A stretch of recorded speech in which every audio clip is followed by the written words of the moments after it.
these crushes that we have on celebrities, public figures, artists, musicians, movie stars, what have you. There's actually real juicy information in there. There's actually clues to... Hey everyone, Cheryl here. Welcome back to my YouTube machine. Celebrity crushes is what we're talking about this week, and I'm going to be honest, I've kind of procrastinated on making this video because I decided yesterday or the day before that I was going to make a video on this. I had some real resistance to it because I had all this stuff where I was thinking, are people going to get it? Is this a little bit too far out? What if people don't understand? What if people think you're weird? You know, all this stuff, and all of those things could occur. However, I have a pretty unique take on this, and I really want to explain how these crushes that we have on celebrities, public figures, you know, artists, musicians, movie stars, what have you, there's actually real juicy information in there. There's actually clues to the type of partner we're looking for, and I want to explain as to why and how, and I'm also going to give you an activity where you can actually list some of those qualities and start to see the themes and patterns so that you can start to get an idea of the type of partner that you actually desire. This could very well apply to anyone that you have a crush on, right? It doesn't necessarily have to be like a celebrity, a public figure, or anyone like that. But let's stick with that analogy for a second, and just excuse me as I get really comfortable. I should have really done this before I started recording, but here we are. It could really apply to anyone, but I think when it's someone that you don't actually know in real life, it takes on this embodiment of like the fantasy relationship. We talked about that pattern of fantasy relationships in a previous video, and I'll link that down below so you can see those dating drama archetypes and what that's a sign of. Because it's like that whole thing when you watch a film or you binge a TV show on Netflix and you kind of want to stay in the movie, or you sort of want to stay in the TV show, and you start Googling the plot, and there's someone in the movie or the TV show that you like, and you fall down the internet rabbit hole of watching videos, learning about them. Has anyone else done this? Let me know in the comments so I don't feel like it's just me. I'm sure other people have done this. But that is really the sign of an unmet need, especially when it gets into this kind of crushing on someone you don't know kind of territory. Obviously, it doesn't go any further than that because that would be weird. But you know, I think we all have a celebrity crush, right? And when we really look at this, we can decipher some information that's really very, very interesting. Let's get straight into this task, shall we?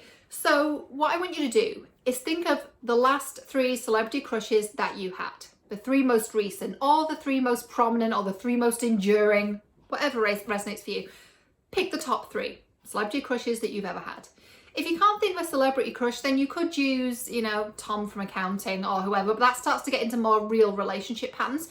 When we can use the celebrity crush model, what that enables us to do is be a couple steps removed from it, because these are not people we really know. I mean, they are real human beings and have feelings that are valid, and just because they're famous doesn't mean they're not people. I don't mean to dehumanize any of these people in any way, shape or form, but we are a couple steps removed from it. It does feel a little bit less emotional, therefore it's a bit more fun, and this activity becomes a bit more like entertainment, and it's not quite as heavy, and therefore we can learn something from it. So pick the top 3 people, write their names at the top of each page in your journal, and then write down all the qualities of each person that you find really, really attractive.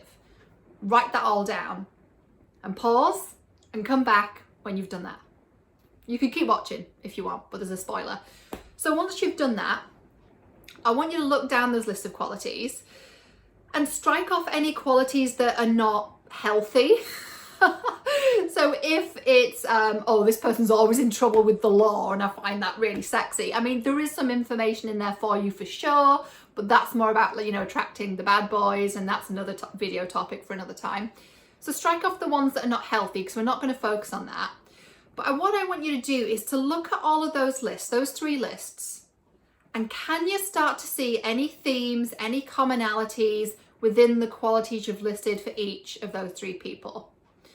I am willing to bet that you've not wrote down, oh, they're really hot, they're really good looking. I mean, being attractive might be one quality, sure, but I'm willing to bet that there's much more in that. It goes a lot deeper than that. So you might have said something like, you know what, this person's involved in activism, And that might be a common theme you see throughout. Or this person really challenges the status quo. Or this is someone that's worked really hard. This is someone that's really, really dedicated. This is someone who I consider to be quite brilliant at what they do, to be the best in their field. So if you start to see that coming up in each list repeatedly, then that is really juicy information. What I want you to do next is to choose the top 5 qualities. So they're either the ones that are most important to you or the ones that are coming up the most, either, and circle them in the lists. And then I want you to make a brand new list and list those 5 qualities. And those qualities might be, like I said, dedicated, passionate, hardworking, honest, involved in activism, or whatever it might be. Those 5 qualities, my beautiful friend, is actually what you're looking for in a relationship. And I know that might feel and seem a little bit next level, because this has come from, you know, a seemingly like meaningless celebrity crush, but we're not attracted to people for random reasons. There's actually some information in there that we can garner. So when you look at that, you go, oh, I'm attracted to people that are really, really creative, or I'm attracted to people that seem to be really decent, kind, loving human beings. I mean, these are all positives. Now, like I said, if you've gone through the list and it's like, oh, they're kind of a bad boy, they're in trouble with the law all the time, you know, that might be something to look at. That's another list. So you could write a second list on those qualities, and you could write toxic qualities or unhealthy qualities I'm attracted to. Attracting the bad boy, attracting men or women that have had multiple partners and don't seem to be faithful. You can write that list and we can deal with that another time. But I really want you to get that list of those 5 qualities. And let me know in the comments below what those 5 qualities are. I'd love to hear if this has been helpful. I've created this task, and I actually created this task for myself, and I found it really illuminating. I'm like, oh, not random. There's actually a commonality here. And what that does is it helps you to get really, really clear on what it is you're looking for in a partner. So I think I've laboured the point. I think that is sufficient for this week. But yeah, I'd really love to hear if that's helpful, if that resonates, or if you think it's super weird and it doesn't resonate at all. Let me know. Thanks for watching, and I'll see you next week.